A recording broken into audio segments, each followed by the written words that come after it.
In today's video, cardio and bikini prep. Hey guys, what's going on? This is Paul Ravella from ProPhysique.com, and you're guessing right. We got Lexie back for another episode. What's up, guys? So if you haven't been with us for the first two episodes on the science of bikini prep, Lexie, who has a degree, has certifications, and is currently in prep, so very qualified to discuss contest prep, bikini prep, is here with us. So how you doing, Lex? I'm doing pretty good. I'm feeling pretty good. Okay, so let's do a little update on where your macros are, where your cardio is, and how far out from stage we are. Yeah, so as of yesterday, everything changed. So right now macros are 160 carb, 50 fat, 135 protein, which is actually the lowest I've been since I did my Oklahoma show on May 22nd. And then cardio just got bumped to an hour a day, or an hour 6 times a week. But I don't mind that. I mean, it's not awful. Well, we're going to talk a little bit about the details of cardio, why we do what we do. And I think the word cardio gets used to describe a lot of stuff. But actually something's really just bothered me. Why, when you said your macros, did you say carbs first? Most people say protein first. I feel like there's two types of people in the world. Oh, I would much rather. No, I love. Okay, it's actually funny. I could live off of protein. Like if I had to pick, I would live off of protein. All right. So just when you said 160, I got a little worried, but then it was carbs, so I was like, okay. Yep. And then did you include the refeed in there? Oh yes, we have a fun refeed of 250 grams of carbs. Protein is at 110 that day, and then I think fat is either at 45. I can't remember. 40, 45. That's fine. Yeah, but carbs are at 250, so that'll be exciting. So, and then we did drop on the scale, correct? Yeah, this morning I did drop. Weight was up a little bit yesterday, but it went down a pound overnight. And and I do think there were some external variables that had to do with that, like how much I ate before I went to bed and things like that.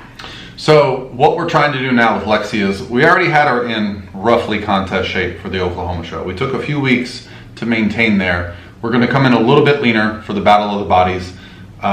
But my goal is always to get somebody stage lean before the show, bring food back up, cardio back down. So we're being a little bit aggressive at this point with the cardio. So this episode is specifically about bikini contest prep, essentially bodybuilding contest prep, and the style of cardio that you do.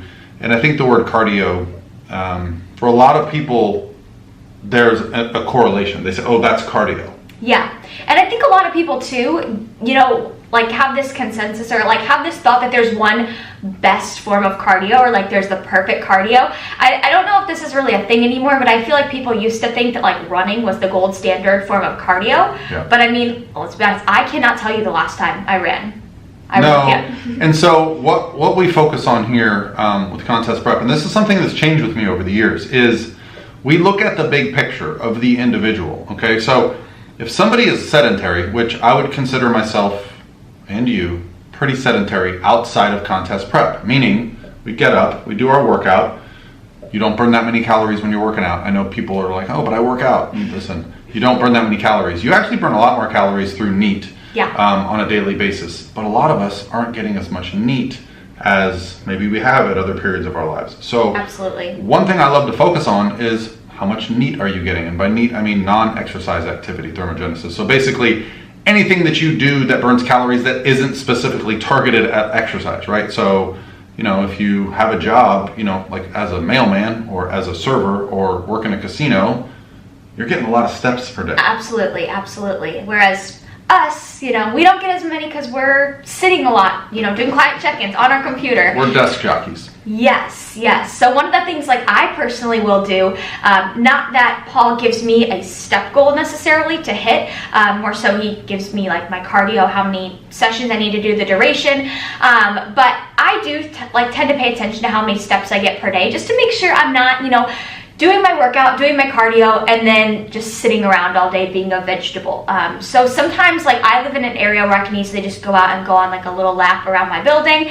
Sometimes I'll do that a couple times a day just to make sure that like my NEAT stays a little bit higher. Yeah, and I think it's important, you know, when I first started coaching, I didn't pay attention to daily steps. Now it's something I'll actually ask for in my feedback form, because what you don't want to happen is prescribing someone to do more cardio, and because of that, they conserve energy and start taking less walks, start doing less activities.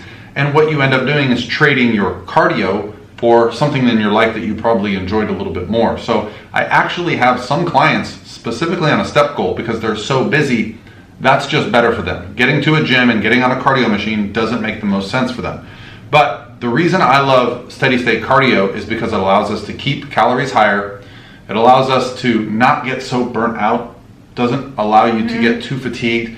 You know, I came into this sport at a time when high intensity interval, and I'm talking about dead ass sprints, getting on a bike, turning up the resistance and going as hard as you can for 10 or 15 seconds. And if you're going longer than that, it's not a high intensity interval, okay? It might be an interval, which just means you pick up the pace a little bit, but high intensity intervals were all the rage were. And did you study that in school? Yeah, we did. You know, there were some studies we would look at, like at HIIT cardio versus steady state cardio. But personally, you know, I think in contest prep, like right now, you just have me doing steady state. There's no HIIT. I have not done HIIT this entire prep. But I personally like steady state in prep because also, you know, if you're doing true HIIT, it takes the body a long time to recover from that. And that's true HIIT. Some people will say they're doing HIIT like 5 times a week, 6 times a week. That's a lot. And your chances are your body is not recovering like it should be. But also when you're in contest prep, you know, calories get lower, your body is a little bit slower to recover. So HIIT isn't always like, I mean, it's not, I wouldn't say, you know, you can still do it in contest prep, but hasn't been the approach we've taken. We've completely just done steady state cardio. Yeah, and I do have some clients that, you know, they tell me, hey, I love doing this. And, you know, maybe once a week we'll do a high intensity session, but I don't think that there's anything magic about high intensity cardio. If it's something you enjoy, it's probably worth incorporating. But there's also a risk of injury. And just getting on stage as a competitor, there's no requirement for your VO2 max to be better. Right. So, you know, the adaptations to HIIT cardio can actually be a negative in my mind. I find that competitors are less hungry, they get cold less frequently, their resting heart rate stays a little bit higher when we don't have those high intensity adaptations.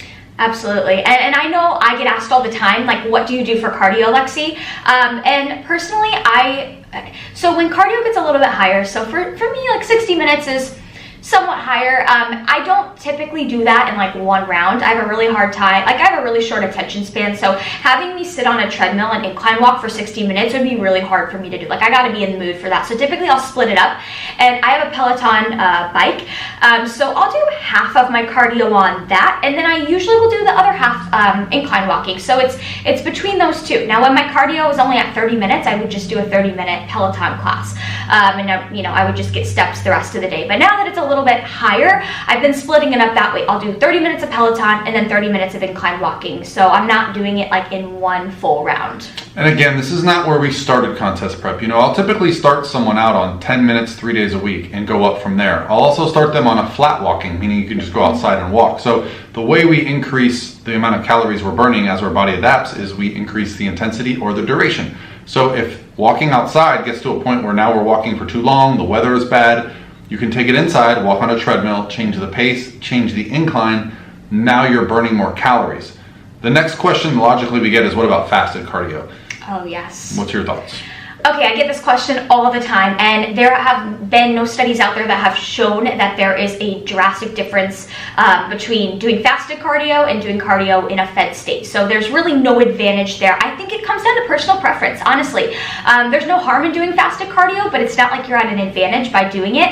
I tend to find that some people tell me that they really like just like starting their day with cardio and getting up, doing cardio, and it really sets their tone for the day. Some people don't like doing cardio with any food in their system. They like doing it on an empty stomach. And if that's you, that's totally fine. Like if that works for you, do it. But moral of the story is one is not superior over the other. They're equally the same. Yeah, so again, when I first started coaching competitors, I would tell people don't do fasted cardio specifically for that reason. But what I've come to find is that with my schedule changing over the years, being a father, business owner, I get up and do my cardio so early, sometimes 5:30. I do not want to eat. And in fact, if I try to eat before a 5:30 cardio session, it changes my hunger cues for the entire rest of the day. I'll be starving. Whereas if I do a fasted cardio session in the morning, sometimes 30, sometimes 60, depending on where my goals are at, maybe 10. My point being is that I like to do that before my day starts. I then have a meal and go to work. And guess what? I've already got my cardio done for the day. I feel great. It's kind of picked up my spirit. My mood is always a little better after that morning cardio session. So I tell people, if you want to just get up and go, and food is an issue, don't have any food. The difficulty is when you get up and try to train fasted, because if you're going to burn through substrates in a quicker manner when you're, lifting with a little bit more intensity. But for us, even at the end of prep, when I'm doing a cardio session with a steep incline at a fast speed, I'm so adapted to it, I really don't need to eat. Correct. Yeah, I feel the same way. And I will say this. Everyone thinks, oh, incline treadmill, that's easy. Oh, I promise you, if you have not been walking on an incline treadmill or doing much steady state cardio, if you go put that treadmill at a level 10, speed 3.3 to 3.5, after a few minutes, you're going to find yourself huffing and puffing, and you're going to be sweating profusely, and you're going to be like, okay, this is more than I thought it was. It is, and the key is not holding on to the treadmill. That is one of my biggest pet peeves. Whether you're on the Stairmaster or the incline treadmill, I cannot stand going into the gym and seeing either people holding on to the incline treadmill or like putting Some on people just full on lean on it like this. What's the point? And they're basically just moving their feet. Right? Like, what's the point? They're like hugging the treadmill. So yeah, the key is not holding on to the treadmill, or if you're doing the Stairmaster, not like leaning half your body weight on top of the Stairmaster. That's takes half of the intensity out of it right there. Use it for balance, but understand that what we're trying to do is use our body weight and the speed as a means for us to increase our NEAT. One way to look at this, I'll give you a perfect example. Some people will say like, oh, I don't want to do any cardio during prep. Well, I have a client that does no cardio, but she works in a casino and she's on her feet 8 hours a week, 8 hours a day serving drinks, and I don't have to prescribe her cardio. Why? Because she's getting that many steps. Most of us are just sedentary. So what we're trying to do is find the least destructive way to get body fat off through cardio. I've been doing this for a decade. I've tried it every single way, not only with myself, but with my clients. Hands down, the best way that I have found is through a low intensity steady state, like incline walking, like an elliptical, like a Peloton, where it's unobjectionable. You enjoy it a little bit. And when this prep is over, you can continue with a little bit of cardio. That's going to allow your body composition to remain the same. I have found that when HIIT cardio is involved, the second the show is over, that's out the window. The only way I endure those HIIT cardio sessions is the pure willpower of knowing I'm getting on stage half naked and I need to be shredded. Yep. As soon as you take that goal away, no matter how strong you think your willpower is, HIIT cardio is going to kind of go out the window. And I have found that I still enjoy, even post-show, getting up, doing a little bit of cardio, and then getting to work. It just makes me feel good. Absolutely. There's something to be said for post-cardio endorphins. Just like you get those endorphins flowing after a good lift, they're there after cardio too, at least for me. Yeah, and I think, you mentioned running earlier, and I think that's where a lot of people are like, oh, you get the runner's high. I get a walker's high. It's probably not as intense, but I also just literally walk off the treadmill, make my shake, have my coffee, go, and I feel more awake than if I just drove to work and sat at my desk. I feel the exact same way. I've started doing my cardio earlier in the day, and it really energizes me to take on the rest of the day. So I like doing it then for that purpose. The only real setback with cardio of that nature is that when the intensity is lower, the time's going to be a little bit higher. But the time is a little bit higher and you recover quicker. It's all about figuring out what works best for you and for your goals. If you are a bodybuilder getting on stage, I promise you, low intensity, steady state is all you need. Some good intense training sessions to keep and build muscle, the proper caloric setup. This is our third video and we've kind of covered a lot of these topics. Yeah. So now I think the next video is we're going to get into the fun stuff. Okay. So, and we'll do a recap because she's got a few more weeks, about a month out from stage. So we'll do a recap each week of where she's at. Maybe we'll do a video on your channel because your channel is... Oh yeah, I am actually, I have a YouTube channel.